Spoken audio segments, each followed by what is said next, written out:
Amém, graça e paz a todos. Amém? Isso, mais uma vez juntos para compartilharmos a palavra do Senhor. A voz não está muito boa, então eu vou devagarzinho. Aqui vou trazer uma mensagem pequenininha, só uma reflexão para todos nós. Na verdade, vou recolocar uma palavra que eu havia ministrado aqui há um tempo atrás. Evangelho de João, capítulo de número 10, verso de número 41. João 10, 41, diz assim: iam muitos ter com ele e diziam: realmente, João não fez nenhum sinal, porém tudo o que disse a respeito deste é verdade. Feche os seus olhos. Senhor nosso Deus e Pai, em nome de Jesus, eis aqui a Tua palavra, continua falando conosco, é o que nós te pedimos, em nome de Jesus.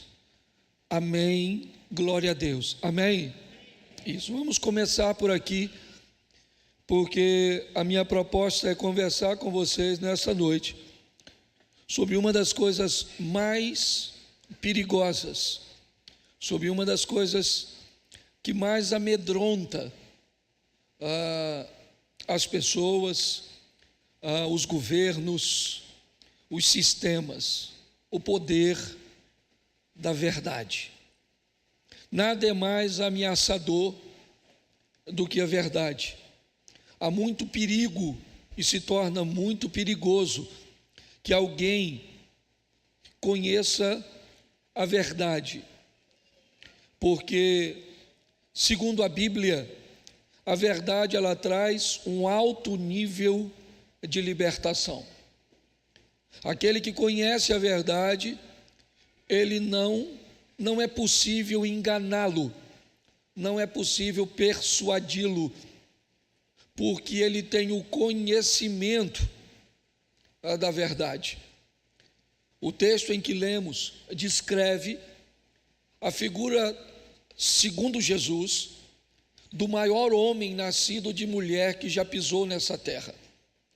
Na narrativa de Jesus, o único homem nesta terra nascido de mulher, maior do que ele é Jesus. Mas abaixo de Jesus, na narrativa de Jesus, era João.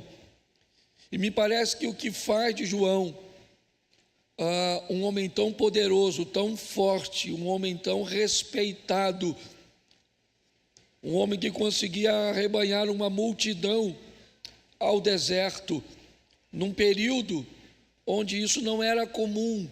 Depois que se torna um modismo, depois que aparece algumas pessoas fazendo, é até comum que outras consigam copiar, trazer alguma coisa bem próxima, então nós conseguimos ver esse resultado.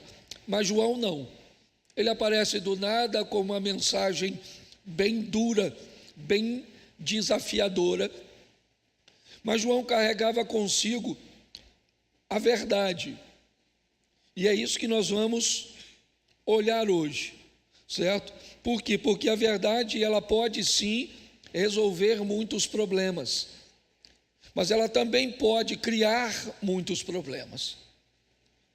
Então, para algumas pessoas, não permitir que pessoas tenham acesso à verdade é altamente lucrativo.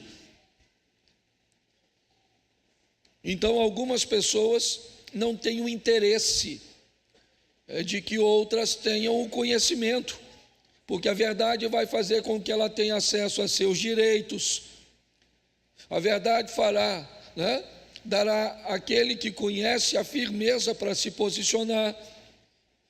Então é muito bom olharmos para isso, porque podemos com isso termos muitas soluções.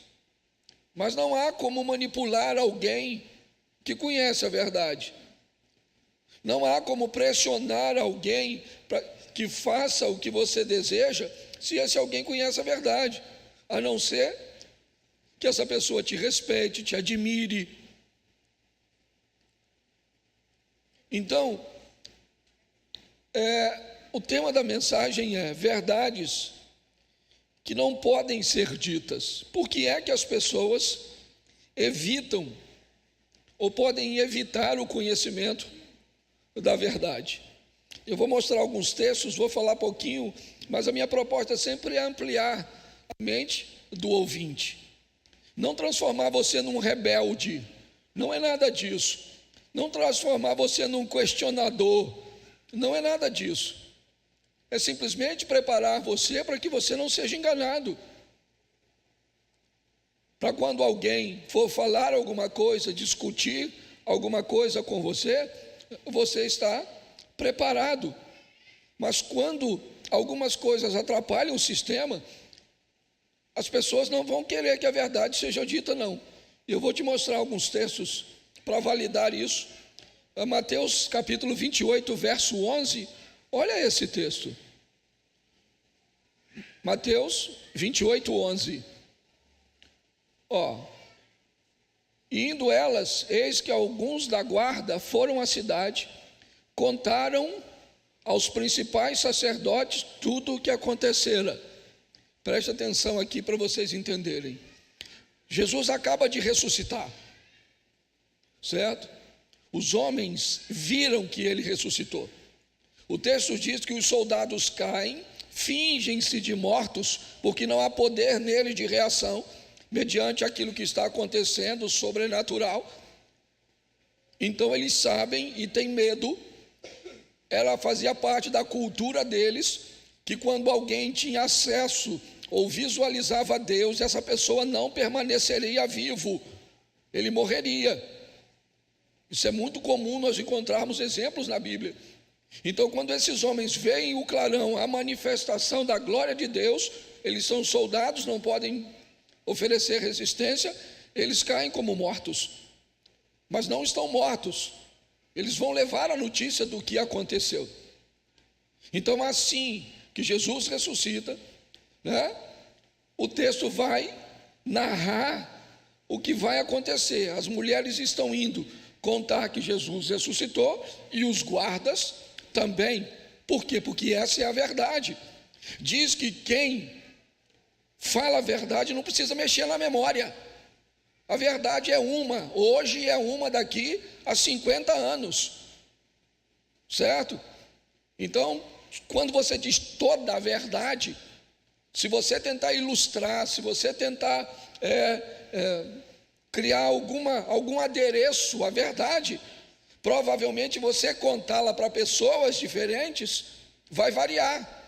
Mas quando você mantém o assunto genuíno, pode ser hoje, pode ser daqui a 10 anos, você pode falar isso com sua mulher, com seu pastor, com seu vizinho, em qualquer momento da sua vida, porque a verdade é uma só.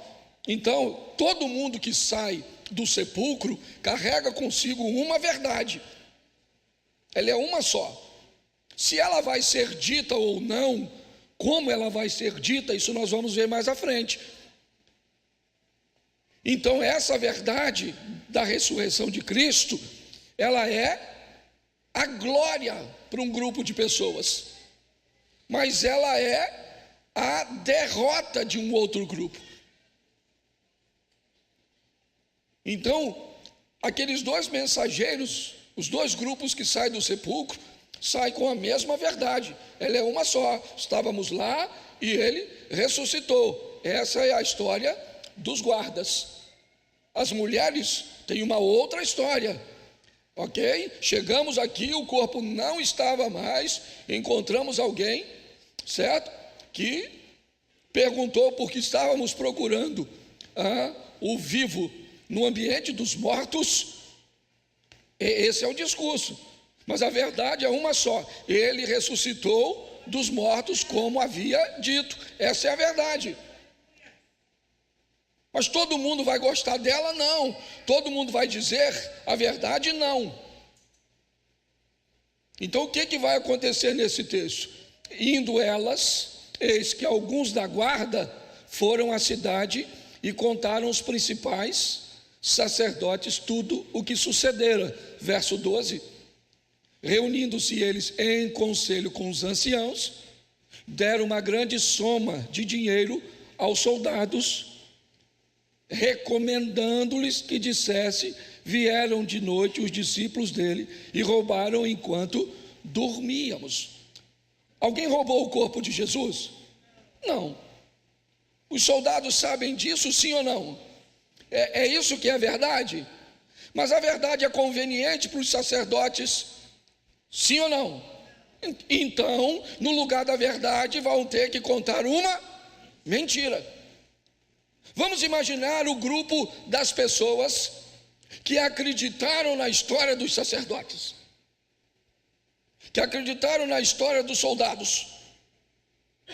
Vamos imaginar todo esse grupo e vamos imaginar que até mesmo os discípulos acreditassem nisso.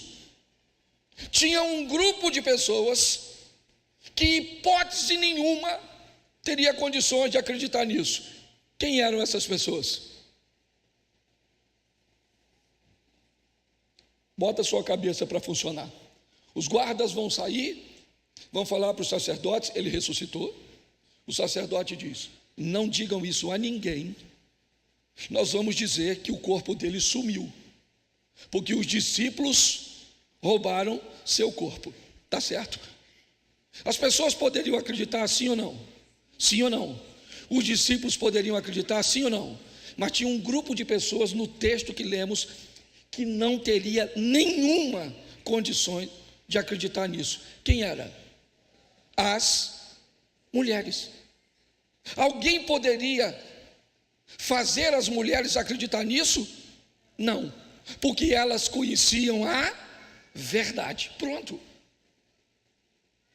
Mas a verdade não era conveniente. Tá bom, eu entendo isso. Eu entendo que às vezes o pai olha para o filho e acha que ele não está numa idade correta, ou que aquilo não é apropriado, certo? E mesmo sabendo da verdade, ele vai contar para o filho uma mentira. Se tem a intenção de protegê-lo, é outro ponto. O que eu quero te mostrar é que nem sempre a verdade, ela é benéfica para o sistema. Então o governo pode omitir a verdade se acreditar que a mentira pode ser melhor para o povo. O pastor pode dizer uma mentira se ele achar que o povo, se ouvir a verdade, será prejudicado. Então você entra na rede social, está lá a mentira news. Então, se nós não conhecemos a verdade, nós temos um problema sério. Então é obrigação minha e sua acessar a verdade, para que ninguém não nos engane. É importante entendermos isso. Quando a Bíblia diz: conhecereis a verdade, e a verdade vos libertará, nós temos dois sentidos nesse texto. O primeiro é a verdade, Cristo, que liberta. Conheça Cristo, que é a verdade, e ela te liberta. Mas também conheça a verdade sobre os fatos. Busque conhecer a verdade, para que você entenda que nem sempre as pessoas vão te expor essa verdade, se ela não favorecê-los. O sistema está cheio disso. Seu marido pode não te contar a verdade, se ele achar que essa verdade vai ser ruim. Vou te dar um exemplo. Às vezes, alguém me procura e diz: pastor, posso falar uma coisa para o senhor? Pode. Eu namorava ou estava noivo, e eu tive um relacionamento rápido com outra mulher. Meses depois, eu me casei. E depois que eu me casei, eu me converti. E ao longo de toda essa minha caminhada de 25 anos de casamento, eu nunca estabeleci nenhum nível de relacionamento com nenhuma outra mulher. O senhor acha que eu devo chamar minha mulher hoje e dizer para ela que eu tive um relacionamento com uma moça na época de noivado? O que você acha que eu vou falar? Nós chama sua esposa e conta para ela toda a verdade. A primeira pergunta que eu faço para ele é: ela te perguntou alguma coisa? Não. Você está disposto a criar uma crise ou até um pedido de divórcio? Não. Então, você não fala. Pastor, mas ele está mentindo. Não, ela não perguntou. Ela nem imagina. Você consegue entender? Então tem algumas situações, a gente precisa entender isso, que nem sempre a verdade ela vai ser tão benéfica quanto nós achamos que é. Então nós precisamos olhar para isso com carinho, porque senão, olha o que acontece. Vou te dar 2 textos para você ver. Atos dos Apóstolos, capítulo 22, verso 25. Dá uma olhadinha nisso aí. Atos 22, 25. Quando o estavam amarrando com correias, disse Paulo ao centurião presente: se vos há porventura lícito açoitar um cidadão romano sem estar condenado? Preste atenção no que está acontecendo. Vão bater no apóstolo Paulo agora. Ele vai receber uma pena. Mas o seu conhecimento da lei, o conhecimento da verdade faz com que ele chame o responsável e diga: é lícito, é correto isso? Quando ele faz essa pergunta, acabou. Ele já mostrou para todo mundo que isso vai dar problema para eles. Se fizer isso, ele vai fazer uso de seus direitos, pelo conhecimento da verdade. Se você não conhece a verdade, fica fácil enganar você.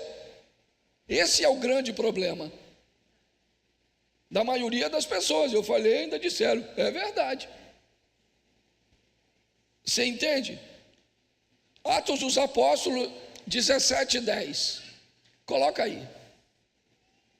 Atos 17:10. E logo durante a noite, os irmãos enviaram Paulo e Silas para Bereia. Ali chegados, dirigiam-se à sinagoga dos judeus. Vamos lá. Ora, estes de Bereia eram os mais nobres que os de Tessalônica, pois recebiam a palavra com toda a avidez, examinando-a nas escrituras todos os dias, para ver se as coisas eram de fato do jeito que o pessoal estava falando. Entendeu? Recebeu a primeira coisa, recebeu uma informação, está certo, a informação é boa, ela é agradável, está tudo certo, mas tem uma perguntinha: ela é verdade ou não? Então preste atenção, até hoje as pessoas pregam Bereia, o povo bereano, certo? Por causa de uma qualidade. Falou, tá bom, é bonito, é legal, tá certo, então tá bom. É verdade ou não é? Se eu gosto ou não, se eu concordo ou não. O importante é verdade o que eu estou dizendo? O que estão dizendo, eu acho justo ou não? Nós precisamos estar prontos para termos o conhecimento da verdade. E nem sempre a verdade é o que o pastor prega.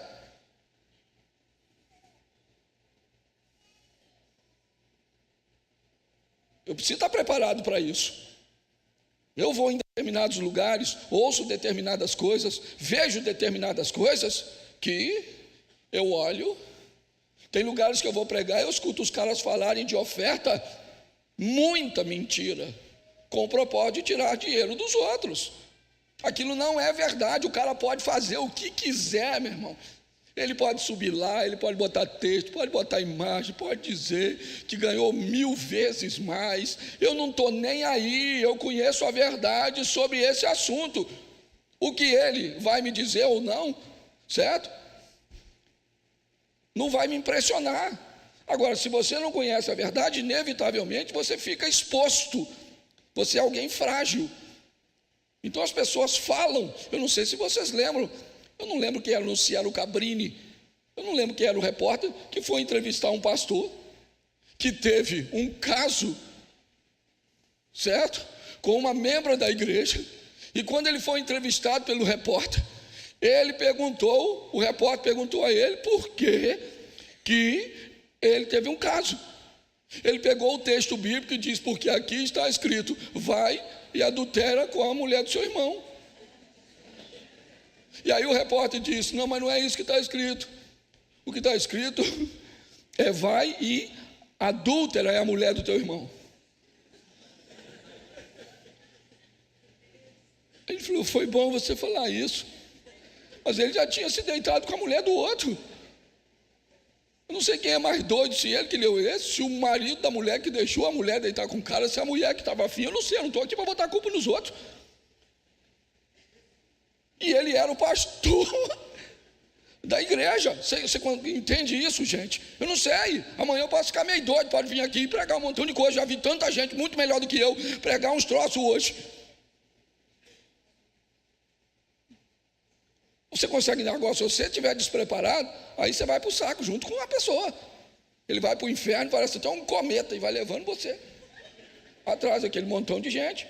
Então é obrigação sua.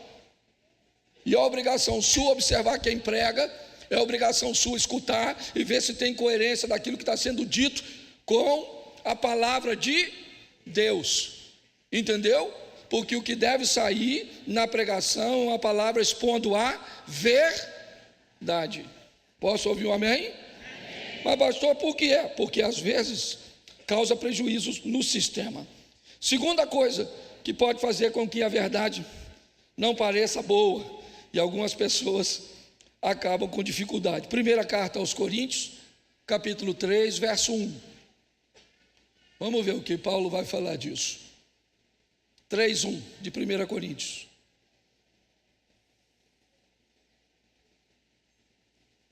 Isso. Eu, porém, irmãos, não vos pude falar como a espirituais, e sim como a carnais, como a crianças em Cristo. Verso 2: leite vos dei não vos dei alimento sólido, porque ainda não podeis suportá-lo, nem ainda agora podeis, porque ainda sois carnais. Paulo está dizendo que tem coisas que ele gostaria de dizer, mas não diz, porque os ouvintes não estão preparados para ouvir. Então, tratar uma igreja como meninos, como crianças, não oferecendo a ela, talvez, não numa dose muito forte. Ele está descrevendo aqui um ambiente cujo qual uma criança sai, certo? Do ambiente de amamentação e começa a ser preparado para um alimento sólido. Vai para a papinha, vai para a sopinha, vai criando, mas tem que estabelecer na mente das pessoas a capacidade de raciocínio, senão ela vai atrofiar. Senão o cara vai querer viver no mundo material com a mente 100% espiritual, culpando sempre o inferno e tudo que puder para se eximir de suas responsabilidades. Então Paulo está descrevendo: eu não pude falar com vocês, tem coisas que eu gostaria de dizer, verdades que eu precisaria compartilhar com vocês, mas eu não posso compartilhar, porque não há preparo no ouvinte. Então muitas vezes você vai se chocar aqui na igreja, porque nós vamos buscar trazer palavras de confronto, de incentivo ao aprendizado, fazendo com que você prepare sua mente para ter o conhecimento da verdade. Será que a gente pode falar aqui abertamente sobre a verdade do álcool? Ou será que eu tenho que me eximir de falar 100% da verdade do álcool? Porque eu falo para crianças, e se eu falar sobre o que a Bíblia fala de verdade sobre o álcool, eu vou causar impacto nas pessoas que aí vão passar a beber, perder o descontrole, gastar. Então, eu posso? Ou será que eu tenho que selecionar as pessoas cuja qual eu posso compartilhar uma verdade sobre álcool? Será que eu posso falar a verdade sobre relacionamento sexual com os casais? Ou será que eu tenho que omitir as verdades? Porque senão eu posso criar um desequilíbrio no casamento. Então eu entendo que nem todos estão preparados para ouvir a verdade. É isso que Paulo está narrando. Entendeu? São verdades que são extremamente perigosas se forem ditas. Então não pode ser dita para todas as pessoas. Tem algumas coisas que eu, como líder, tenho que falar de forma individual, discernir quem tem maturidade para ouvir e outros não, senão eu crio um grande problema. Agora, isso não é correto. O correto, eu sei, por mais difícil que seja preparar o coletivo para esse ambiente, pode ser muito difícil, mas é importante que você busque o conhecimento a respeito das coisas, senão sua vida fica extremamente limitada. Eu já cansei de ouvir gente que caminha conosco e diz: pastor, eu vim caminhar com vocês, minha mente abriu, porque onde eu estava era quase um, sabe aquele negócio de como é que chama? Tapa, só pode olhar para lá, não olha para lá não, não é para cá não. As pessoas têm medo. Então, essa é a segunda coisa. Às vezes a verdade é omitida porque não há maturidade no ouvinte para saber a verdade. É isso que o governo acha. Estou falando mal do governo Lula, não. Não é isso não, estou falando de política aqui não. Mas muitos dos governantes, eu já cansei de ouvir de homens altamente poderosos na nossa nação em Brasília, uma frase na mesa com os caras, sabe o que eles diziam? O povo não pode ter liberdade, não pode dar a ele certas condições de pensar, porque o povo não sabe se conduzir. Preste atenção, um cara que diz isso, na cabeça dele, ele pode escolher para nós, porque ele sabe de tudo e a gente não sabe de nada. Então nós precisamos preparar as pessoas com o conhecimento da verdade, para que elas estejam prontas. Não é para discutir com ninguém, não é isso. Se precisar é outra coisa, mas é para não serem ludibriadas. O engano, entendeu? É verdade. Você olha uma das imagens que mais repercutiu, eu fiz até uma postagem, mas nem botei foto, uma santa ceia, suposta santa ceia, na abertura da Olimpíada. Eu me pergunto, sério, se aquela imagem não reflete a intenção das pessoas de estarem na mesa com Cristo, ou é um deboche? Eu não sei, eu não conheço a verdade, porque eu não sei a intenção das pessoas. Eu sei que estar à mesa é diferente de entrar no reino. Você está entendendo? Então tem uma série de coisas que a gente precisa, ou vai conhecer, né, ou nós vamos perecer nesse caminho. Terceira coisa, 2 Samuel capítulo 12, verso 18. 2 Samuel 12, 18. Ao 7º dia morreu a criança, e temiam os servos de Davi informá-lo que a criança era morta, porque diziam: eis que estando a criança ainda viva, lhe falávamos, porém não dava ouvidos à nossa voz. Como, pois, lhe diremos que a criança é morta? Porque mais, se afligirá. Preste atenção em mim. Às vezes a verdade não pode ser dita porque as pessoas têm medo de machucar as outras, tem medo de ferir as outras, de traumatizar as outras. Então, nós omitimos aqui, o filho de Davi morreu. Mas o quadro de Davi deitado durante 7 dias, sem tomar banho, sem comer, é tão alarmante para eles, que eles estão com medo de falar a verdade para Davi. Eles mesmos disseram: nós estamos achando, se nós falarmos que ele morreu, ele vai ter um problema, já está desse jeito, com o menino doente. Então, muitas vezes, exemplo, pastor, eu estou desconfiada que meu cunhado está assediando minha garotinha de 5 anos. Eu estou achando que eu estou com um caso de pedofilia na minha casa. Pergunta do pastor, estou fazendo uma suposição. Já falou com seu marido? Está louco, pastor? Como é que eu vou falar isso com ele? Se eu falar isso com ele, ele mata o irmão. Preste atenção. Nós estamos diante de uma situação que não pode ser compartilhada, tá certo? Porque alguém não é habilitado para ouvir uma suposta verdade, algo que precisa ser investigado, precisa ser visto. Então, muitas vezes a verdade não chega até você porque as pessoas têm medo. Eu achei muito interessante um caso de um conhecido. Tinha um amigo em comum. Ele chamou um amigo nosso e disse: cara, eu vou te falar algo muito difícil de ser dito. Eu só vou falar porque eu te considero como um irmão. A sua mulher está te traindo. Mas deixa eu te falar. Ela encontra com este homem 2 vezes por mês, sempre na quinta-feira, troca de carro, deixa o carro parado em tal lugar,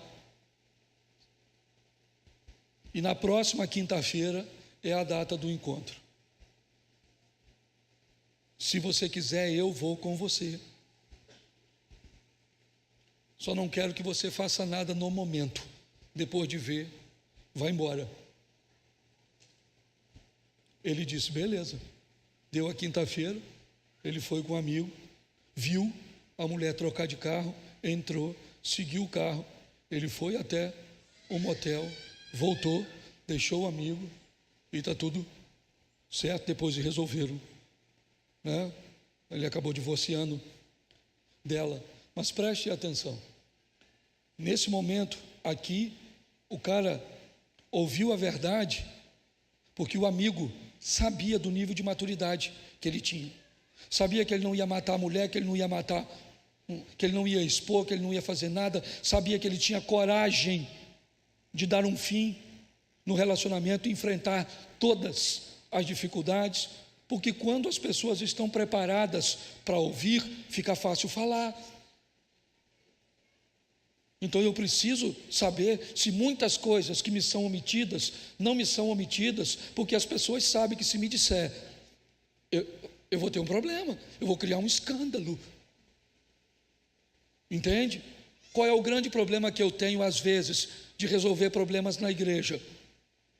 A dificuldade de ter alguém como testemunha, porque todas as vezes que alguém vem me trazer uma conversa, sempre é: pastor, só não diga que fui eu que falei, me tira de tudo isso. E muitos, certo? Chegam até a dizer: não fala para o pastor não, porque ele vai falar aí para todo mundo e vai dar um problema sério. Então a igreja precisa da verdade. Aliás, todos precisam, mas a igreja muito mais. Então eu tenho que ver se eu não sou um guardião da mentira, porque às vezes a mentira prejudica o sistema, porque às vezes os ouvintes não estão preparados para ouvir, porque às vezes ela pode causar traumas e problemas. Eu já contei isso aqui, vou contar de novo. lá perto da Rua das Pedrinhas. Uma mulher tinha um trabalho de oração. É o próximo ponto. Aliás, deixa eu dar o ponto primeiro e conto a história depois. 2 Samuel, capítulo 1, verso 16. Vamos lá. 2 Samuel 1, 16. Isso. E disse-lhe Davi: o teu sangue seja sobre a tua cabeça, porque da tua própria boca testificou contra ti, dizendo: matei o ungido do Senhor. Esse texto, olha só, primeiro que ele é uma mentira. Saul se lança sobre a sua espada, mas a falta de habilidade do mensageiro. Às vezes uma verdade não deve ser dita, porque a pessoa que vai dizer não tem habilidade nenhuma para falar. Vai falar na hora errada, do jeito errado, no tom errado, e pior, acha que é a detentora do conhecimento e da verdade, e acaba gerando problemas. Este cara morreu, e Davi disse: por causa do que você disse, a tua própria boca, a tua maneira, faz com que você seja morto. É isso. Dá uma olhada nesse cara aqui, que vai falar algo muito pior para o mesmo indivíduo. 2 Samuel 12, 1. 2 Samuel capítulo 12, verso 1. Olha lá. O Senhor enviou Natã a Davi. Quem foi que enviou? Quem foi que enviou? Quem foi que enviou aquele homem para narrar a morte de Saul? Ele mesmo foi. Agora Deus fala com Davi, com Natã: vai até Davi. Olha só, Deus aparece para Samuel no capítulo 16 e disse: enche o vaso de azeite, vai à casa de Jessé o belemita e vai ungir o rei. O rei vai ser ungido. O que Samuel falou para Deus? Como irei eu, ouvindo Saul, vai me matar? Se Saul sabe a verdade, ele me... O que Deus disse? Toma uma bezerra em tuas mãos, desce para fazer o sacrifício, entra na casa de Saul,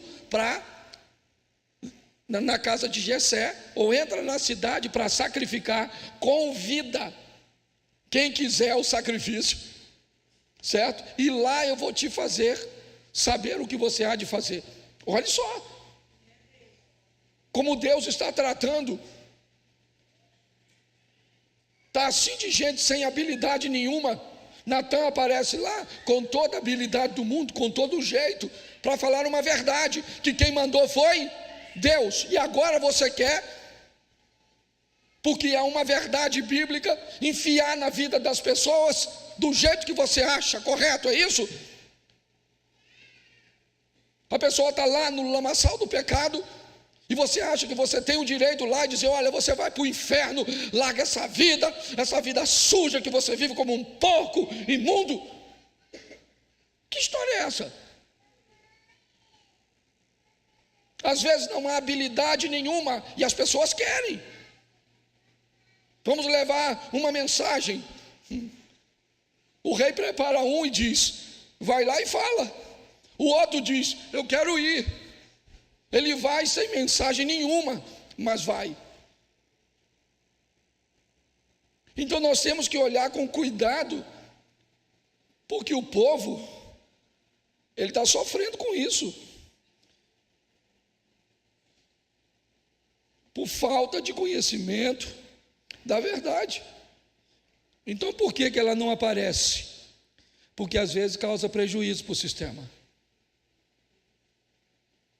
Se causar prejuízo para a igreja, possa ser que o pastor não diga a verdade. Se causar prejuízo para o governo pode mentir para você. Se causar prejuízo para os seus negócios, você pode mentir para seus clientes. A mentira sempre será um barco a navegar do lado do nosso. muitas vezes muito maior que o nosso. Marcos 4:35. Sendo já tarde, disse-lhes: passemos para outra margem. Os discípulos levam Jesus, assim como estava no barco, mas havia também com eles outros barquinhos. Jesus estava num barco com seus discípulos, um barco com seus discípulos, mas navegando no mesmo mar que este barco, havia outros barcos, mais seguros, mas convenientes naquele momento. A mentira é uma das possibilidades.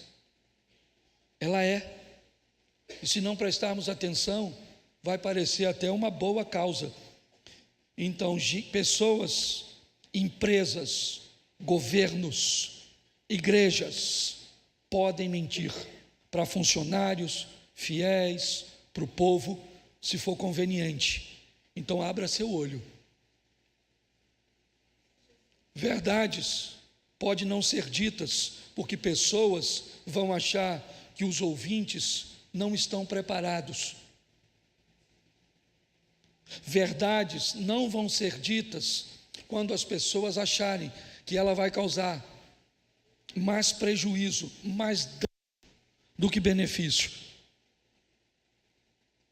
Verdades não serão ditas ou serão ditas de forma errada, mas não cumprindo o seu papel quando o mensageiro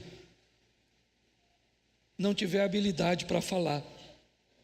Mas uma coisa é fato: se nós não a conhecermos, somos presas fáceis. Fácil. Vai ser fácil enganar você. Vai ser fácil manipular você. Vai ser fácil colocar medo em você. Vai ser fácil. Então, a minha reflexão hoje tem a ver com o poder da verdade que eu tenho obrigação de conhecer. É obrigação minha saber. Eu brinco aqui, quem acreditou já que rato virava morcego? Levante a mão. 1, 2, 3, isso. Né? Eu também já acreditei. Eu sou dessa época. Quem acreditou que manga com leite matava? Aí o nível de ignorância aumentou. Quem é da época que se o chinelo tivesse virado, você passava mal? Quem é da época que se relampeasse, tinha que botar um pano nos espelhos, porque você já acreditou em tudo isso? Sim ou não? E quando foi que você parou de acreditar? Quando quem chegou? A verdade. A verdade empurra a ignorância para fora. Entendeu? Então, segundo a verdade bíblica, nós em Cristo somos mais do que vencer. Então, por que nós vamos acreditar na mentira? Segundo a verdade bíblica, maior é o que está em nós do que o que está no. Então, por que nós vamos acreditar numa mentira? Segundo a verdade, aquele que há de vir virá e não tardará. Então, por que eu vou acreditar numa mentira? Segundo a verdade, maior é o que está em nós do que o que está no. Então, por que eu vou acreditar numa mentira? Porque às vezes a mentira é mais agradável, né? Então você acredita, você conheceu o rapaz, você já notou que ele não trabalha, você já notou que ele grita com a mãe dele, você já notou que ele não quer nada com Jesus, mas você não quer acreditar. É só uma questão de tempo até Jesus entrar na vida dele. Ele será um grande evangelista. É só casar comigo, que ele ficará doce como mel. É só eu entrar na vida dele, que ele acorda às 5 da manhã e vai sair para trabalhar. Sério? E você acha tudo isso? Nossa, você tem tanta fé, mas tão pouco juízo. Certo? Hoje eu quero falar sobre poderes. Eu preciso mostrar na igreja, foi algo que Deus colocou no meu coração, por quê? Porque o mundo, ele é regido e governado por poderes. E esses poderes, eles estão distribuídos em 3 níveis principais: poderes espirituais, poderes emocionais e poderes materiais. O mais fácil de lidarmos com ele, com certeza, é o poder concreto, o poder da matéria. Esse nós temos muita facilidade. Quando nós passamos por poderes emocionais e espirituais, aliás, o espiritual e o material sempre foi muito bem encarado, principalmente pela igreja. Mas até hoje está assim de gente que tem muita dificuldade de lidar com problema emocional. Até hoje, membros de igreja, pessoas esclarecidas, têm dificuldade de procurar um psicólogo, um psicanalista e um psiquiatra, porque isso é coisa de doido. Ainda é um preconceito na cabeça de muita gente.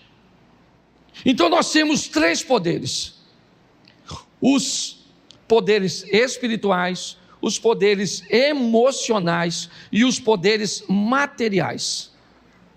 Os materiais a gente consegue entender, porque é grana, é casa, são bens, formações, tudo aquilo que nós podemos, certo, ver de verdade, meio que pegar, ser palpável. Mas hoje eu quero mostrar a você, numa escala de potencialidade, 5 poderes. Eu separei aqui 5, que se você entender esses poderes e colocar a sua vida dentro dele, provavelmente nunca mais você muda de igreja. Por mais aborrecimento que você tenha, provavelmente nunca mais você pensa em divórcio. Quando você colocar isso na sua vida, esses 5 poderes, pelo menos o reconhecimento desses 5, ok? Eu coloquei numa escala aqui rapidinho, esse culto é rápido. O primeiro poder é o poder de Deus, esse é o maior. Esse é o primeiro poder que rege esse mundo. Deus criou, Ele é dono de tudo, Ele pode todas as coisas.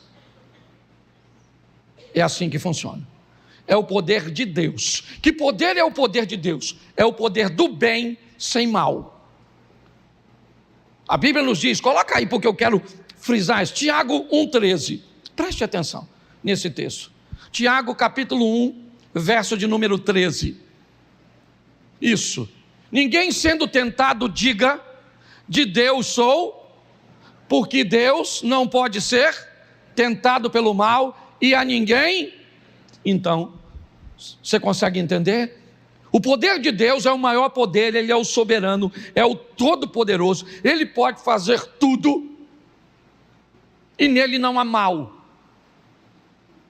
Ele não pode ser tentado, Ele a ninguém tenta, tá certo? Esse é o poder, é o maior poder que rege este mundo, rege essa terra. Então que fique claro isso, tá certo? Se eu tivesse uma dica para dar a você, eu diria, cole em Deus, cola nele. O segundo poder é o poder das trevas, é o poder, certo? É o poder do mal que pode oferecer um bem momentâneo. Eu preciso explicar que a estratégia de Satanás trabalhar desse poder, ele é um poder que pode trazer o mal vestido de bem. Ele pode trazer a desvantagem na roupagem de vantagem, o prejuízo vestido de lucro, entendeu? A infelicidade fantasiada de felicidade. O poder das trevas. Os 2 que eu estou citando ainda são subjetivos, é verdade, porque está no campo do poder espiritual. Lembra que eu falei espiritual, emocional e material? Então, preste atenção, você não vence Satanás sem Deus. Não existe ninguém mais poderoso que Satanás, a não ser Deus. As misericórdias do Senhor são a causa de não sermos consumidos. Sabe o que Jesus falou para Pedro? Pedro, Satanás me pediu autorização para mexer, para cirandar, para envolver, para atrapalhar a sua vida, e eu não autorizei. Quer mais? Satanás, disse Deus, tende visto meu servo Jó, íntegro, reto, que me teme e se desvia do mal? Sabe o que o Satanás disse para Deus? Também, ele te teme à toa, eu não posso tocar em nada dele, tudo que ele tem está protegido pelo Senhor. Dá para entender porque é melhor andar com Deus? Então não brinque com o poder das trevas. Terceiro poder, o poder do propósito e da fé. Você tem que ter fé em você, sim ou não? E fé em Deus. Fé em você, você vence tudo aquilo que pode. Fé em Deus, você vence os obstáculos que você não. Mas Ele é o Todo-Poderoso. É o terceiro poder em conexão com o primeiro. Glória a Deus. Ele rege a terra, o poder de Deus rege a terra. O poder de Satanás está por aqui e o poder da fé. O quarto poder é o poder da ação. Ação em se qualificar, ação em se relacionar e ação em trabalhar. Qualificação, relacionamento, trabalho. Peguei um exemplo fácil, simples, que eu usei aqui esses dias. José do Egito. Pensa num cara qualificado. Ele era qualificado. Procuraram uma qualificação em alguém para resolver um problema e não acharam. De repente aparece José. O faraó falou para o copeiro: cara, eu estou precisando de alguém que interprete meu sonho, e não tem ninguém qualificado. O copeiro disse: eu conheço um cara que tem qualificação. Não adianta estar qualificado sem relacionamento, porque se o José não tem relacionamento com o copeiro, o troço não acontece. Está assim de gente preparado. Você pega o como é que é o nome? O currículo dele, rapaz, você fica até com medo. Ciências ocultas, letras apagadas, muitas formação. Você olha assim, pensa em curso atrás da outra. E não arruma nada, não tem uma conexão, não tem nada, dá uma dó. Certo? José era alguém que tinha conexão, relacionamento. José era alguém qualificado, sim ou não? Era alguém que tinha relacionamento e era muito trabalhador. Pode notar, quanto mais bem sucedido o cara é, mais o cara trabalha. O que não é, não entende. Rapaz, você que essa vida, você acorda 6 horas? Eu sei que a sua, não, eu assim, 6 horas, eu até acordo, boto o relógio para despertar, mas aí eu olho, 6 horas da manhã, né? Jesus vai voltar mesmo para quem tem, para quem não tem? Quem sabe ele não volta hoje, vou sair não. Sangue de Jesus tem poder, meu Deus do céu. Quinto poder. Suponhamos, isso aqui é terrível. Suponhamos que o cara tem o primeiro, Deus, deu uma pernada no segundo, que é as trevas. Se, estruturou no terceiro, que é propósito e poder. Foi para o quarto, qualificação, relacionamento mas o quinto poder, ele é fantástico. Ele é o poder da administração. Ele rege esse mundo. E preste atenção, esqueça a quantidade. O bom administrador, ele administra bem o recurso que tem. Hoje eu estava conversando com um cara, não, ontem, fui jantar com o Galdino, e aí surgiu o assunto, e ele falou assim: pastor, minha mãe e minha tia, elas ganham 2 salários mínimos. Pastor, elas têm dinheiro para emprestar, e só ganha 2. Então preste atenção, o bom administrador, ele sempre administra bem. Ele pode não ter tanto recurso, porque o recurso dele é pouco. Por isso que a Bíblia diz que aquele que é fiel no pouco, ele é fiel no... Por quê? Porque o assunto é fidelidade, não é a quantidade. Sabe qual é o grande problema? Algumas pessoas não criam um ambiente de disciplina para si. Por quê? Porque elas fazem pouco caso do pouco. A Bíblia diz: não negligencie o tempo das pequenas coisas. Se você ganha pouco, beleza, está tudo certo, eu respeito isso, entendo. Mas a minha pergunta é: quanto desse pouco você tem guardado? Ah, pastor, para falar a verdade, olha, eu sempre só consegui economizar R$5 por mês. Tá? Nos últimos 10 anos, eu estou guardando R$5 por mês. Isso é um administrador extraordinário. É o que ele pode fazer. O outro guarde 100, o outro guarde 500, o outro guarde 1000. Administração. É comprovado, queridos, é comprovado que se hoje, pegar todo o dinheiro do mundo e distribuir em partes iguais para toda a população da terra, 15 anos depois, o dinheiro vai estar de volta nos mesmos bolsos, por causa da administração. A administração é um poder que pode jogar tudo o que você fez do lado de Deus, do lado da fé, do lado do trabalho, certo? Da conexão e da qualificação, do lado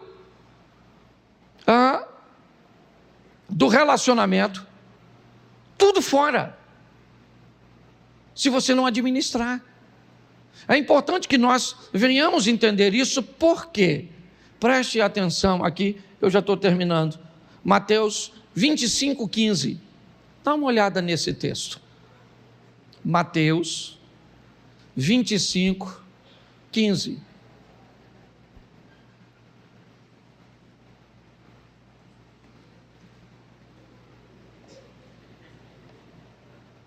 Mateus, a um deu o quê? A outro deu o quê? E ao outro? Segundo o quê? Segundo o quê?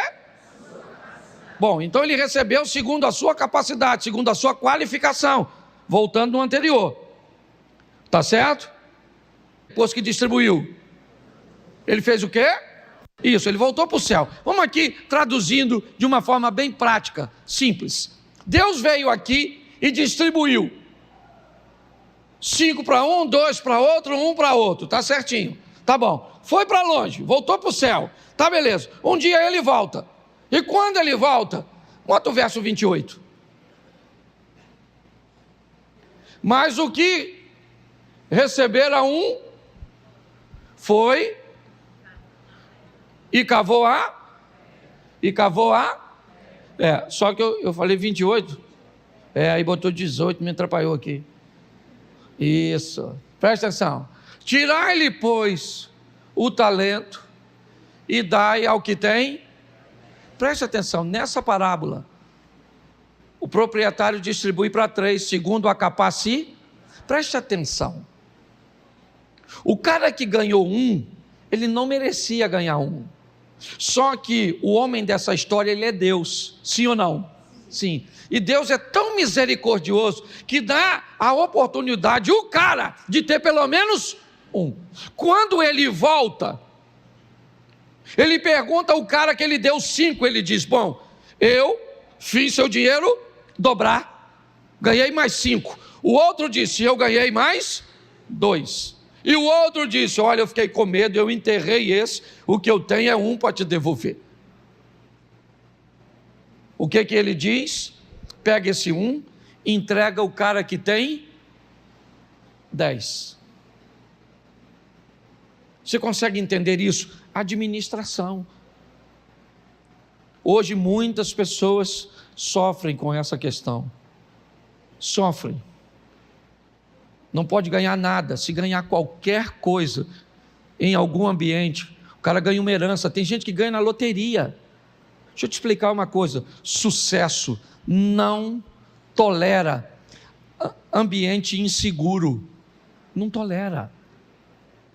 Sucesso não gosta de ambiente inseguro. Pessoas podem até dar sorte, sim, e alcançar o sucesso. Mas se ele não tiver um ambiente seguro, sabe o que acontece? Ele vai embora. Eu vi isso acontecer, está aqui, ó. Se o marido foi um homem tão próspero, Domiciano, ela é minha prima, eu posso falar aqui que estou falando da nossa família, Domiciano, tão próspero, Adelso, meu irmão, tão próspero, como é que eles morreram, Lu? Parece que deram sorte, mas não criaram um ambiente seguro para a sorte permanecer. Boa administração. Cuidado com isso. É importante nós entendermos isso. Então a fidelidade, sabe, e a boa administração é algo que nos expõe a entendermos que podemos estar do lado de Deus, podemos ter fé, podemos nos qualificar, trabalhar, ter conexão, certo? Porém, se nós não administrarmos bem, nós vamos ter problemas sérios. Minha proposta hoje aqui, com essa mensagem, é fazer você entender o quanto Deus quer te ver um vencedor, segundo a sua medida. E para isso eu termino botando Mateus 13, 18. Dá uma olhada nesse texto. Mateus 13, 18. 13, 8, perdão. 13, 8, volta para o 8. E outra caiu em boa, e aqui caiu em boa terra, ela deu, sim, 1 a 100, outro, e outro, presta atenção, a terra é boa. Mas se você observar, a produtividade é diferente.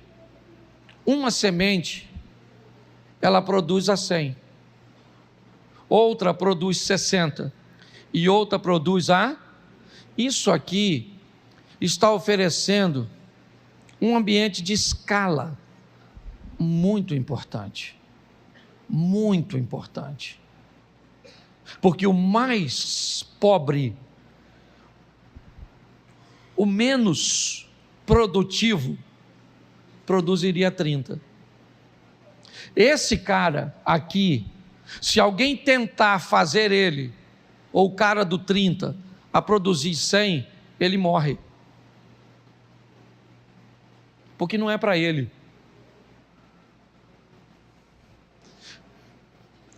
A grande essência da vida é descobrir em que ambiente você está. Hoje, a teologia da prosperidade tentou levar todo mundo para o 100. A oposição da prosperidade é a miséria, onde você não pode ter nada, nem os 30. Nós precisamos entender, eu vou em muitos ambientes onde as pessoas fazem isso, ou tenta puxar o cara para o 30, ou tenta puxar o cara do 100. Aqui é o seguinte, se tu é do 100, não produza 99, produza 100. Se você é do 60, Pode até acontecer um mês, em um momento, de você produzir 70, mas fique tranquilo, volte à normalidade, pois isso pode matar você ou te trazer insatisfação, se tornar um pão de dores. Para você que produz 60, se negue a produzir 59. Produza o melhor e faça o melhor que você puder. É assim que funciona. Aqui, pode produzir um mês, um momento, um ambiente sazonal, passageiro. Você vai a 50, beleza. Se você ficar lá, você morre. Porque você não foi chamado para produzir aquilo. Então, se sua vida é numa bicicleta, beleza. Se você achar que toda casa que tem um carro na garagem tem satisfação, prazer, alegria e plenitude, você está muito enganado. Qualquer ambiente que estiver fora, certo? Ele está descompensado. De fora ele pode até parecer bom, mas quem está dentro sabe que não é. Nós passamos esses dias, eu e Mary ontem, eu acho, na frente de uma casa e vimos todo mundo conversando, que é um ambiente muito comum deles. E eu falei, nossa, eles se reúnem ali sempre daquele jeito. E ela falou assim para mim, Cláudia, e às vezes eles são muito mais felizes do que nós, vivendo no modelo deles. Não quero viver no modelo dos outros. Então eu volto aqui e digo a você, em primeiro lugar, entenda que o mundo é regido por esses poderes. O número 1, Deus, fique com Ele. O número 2, trevas, se afaste dele. O número 3, propósito e fé, pegue ele. O número 4, qualificação, relacionamento e trabalho, invista nisso. Agora, se puder fazer um cursinho, colar com alguém que administra bem, para aprender a administrar, se possível, antes de ganhar, vai te ajudar bastante, ou então você nunca vai ter coisa nenhuma. E não é isso que Deus quer. Até aí está tudo bem. O pior não é isso. O pior é que ia chegar um momento que alguém ia dizer: eu não entendo como Deus anda com um cara desse. Bom, meu irmão, quando o nome de Deus vai para o rolo, e vai, pode ter certeza que vai. Uma hora vai para o rolo quando o seu vizinho olha seu comportamento. Uma hora vai para o rolo quando você não paga uma dívida. Quando você é envolvido numa violência doméstica, num escândalo, uma hora vai. E aí tem um problema, porque se tem uma coisa que Deus preza, é o nome dele. O nome dele é sobre todo nome. Lembra Moisés? Eu vou falar com o faraó e ele vai me perguntar quem me enviou. Ele diz, só diga para ele que o eu sou te enviou, e deixa comigo porque eu resolvo com ele. O nome de Jesus é sobre todo nome. Se você quer botar seu nome e do lado dele cristão, é bem legal, está até na moda. Mas eu vou falar uma coisa para você. A hora que o nome de Deus for para o rolo, por sua causa, meu irmão, dá uma lida no que aconteceu com Davi, porque o negócio vai ficar ruim para tu. Ah, nossa, eu quero um dom. Nossa, que beleza. Eu prego, eu canto, eu tenho visões, Isso é muito legal. É utilitário o que você quer. Beleza. Mas por detrás disso, eu sei. Eu entrei no contexto do Evangelho. Sério que já é aquilo tudo ali, já estou acabando. Agora que eu notei, ninguém falou nada. Está vendo? Ninguém vai falar, né? Desculpa. Já estou terminando, me dá mais 5 minutinhos. Todo mundo achava que por eu ser bem-humorado, é só uma questão de tempo. Eu ia estar num relacionamento extraconjugal. eu ia estar num escândalo com grana. Mas uma das primeiras coisas que eu aprendi ao caminhar com Jesus é que a hora que Ele colocasse o nome dele sobre o meu, o negócio ia mudar de figura. E eu entendi o peso de tudo isso. Quando o nome de Deus vai ser mal falado pelo exemplo de Davi, Deus manda a 4ª visita, o Natã. O primeiro foi para ungir, o segundo foi para matar, o terceiro foi para desmorar ali. O primeiro conseguiu ungir, sim ou não? Sim ou não? O segundo conseguiu matar, o terceiro conseguiu desmoralizar, mas o quarto vai conseguir restaurar. Porque eu não sei o que aconteceu com você lá, eu sei que Deus te restaura aqui. Porque hoje nesse culto, eu quero que você entenda que Deus enviou uma palavra como Natã, para levar você de volta ao caminho. Mas é importante que você saiba o peso de tudo aquilo que aconteceu com Davi. Deus disse para Davi, através de Natã: a espada nunca mais sai da sua casa. Seu filho vai se deitar com as suas esposas. Olha só, e todo mundo vai saber. O que você fez escondido, ele vai fazer às claras. E durante esse processo, Davi diz: pequei, somente pequei contra o Senhor. E o que ele está dizendo? Eu vou morrer, olho por olho, dente por dente. Eu matei Urias, eu morro. Natã disse: não, fica tranquilo, porque Deus te perdoou, mas seu filho morre.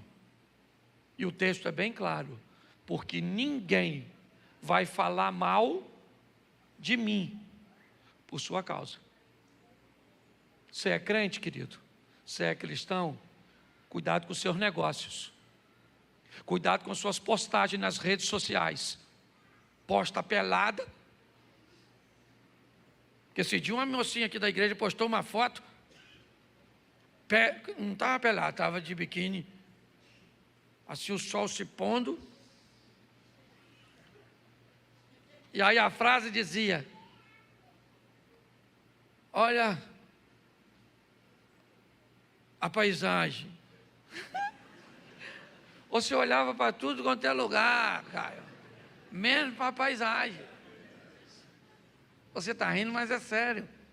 Aí o outro vai lá e posta vai aí no lugar, está fazendo nada de errado, Aí posta com a garrafa de vinho e um copo. Aí dia seguinte, sabe o que está lá? Aí, ó, membro da igreja do pastor, servo de Deus. É porque eu não posso. A Bíblia me proíbe: não os peço que os tire do mundo, mas que os livre do mal. A minha vontade de orar é: Senhor, não precisa livrar do mal, tira do mundo, leva. Porque suja o nome da gente. Eu estou aqui lutando, não sou perfeito não, mas eu estou lutando. Porque se eu fizer uma besteira, irmão, eu falo para essa mulher, nós somos casados, eu falo para ela todo dia de manhã, falo: deixa eu falar com você, o diabo levantou hoje para envergonhar eu, você, o projeto Recomeçar, xerém, palito no olho. Eu falo para ela, entendeu? Por quê? Porque eu carrego o nome dele. Então, vamos levar a sério esse negócio. Pastor, a carne é fraca, mas o pecado não é vitamina. Você acha que é difícil só para você? Há um complô no céu ou no inferno para desmoralizar você. Quem você acha que é na fila do pão? A chapa é quente para todo mundo. Entendeu? O diabo quer acabar com o seu casamento. Por quê? Porque isso envergonha o reino de Deus. Ele quer acabar com seus filhos, porque isso envergonha o reino de Deus. envergonha a família. Ele quer que você não pague os outros. Ele quer que o carro da companhia entre lá e corte sua luz, porque tudo isso desmoraliza. Então, se você quer carregar o nome dele, vamos levar esse negócio a sério. Porque quando Deus falou: Davi, chega aí, maluco, sai do grupo, vem pro privado. Pô, cara, não tô te entendendo, maluco. Tu era um Zé Ruela atrás de umas ovelhinhas. Peguei você. Lembra quando você matou o urso? Eu tava lá, rapaz. O leão e aquele gigantão que você ia errar aquela pedrada, fui eu que. O Saul também, rapaz, queria te matar. Lembra? Aquela maluca pelada. Pô, cara, tanta mulher, talvez não fosse tão bonita quanto aquela, um modelo tão novo, mas você tinha.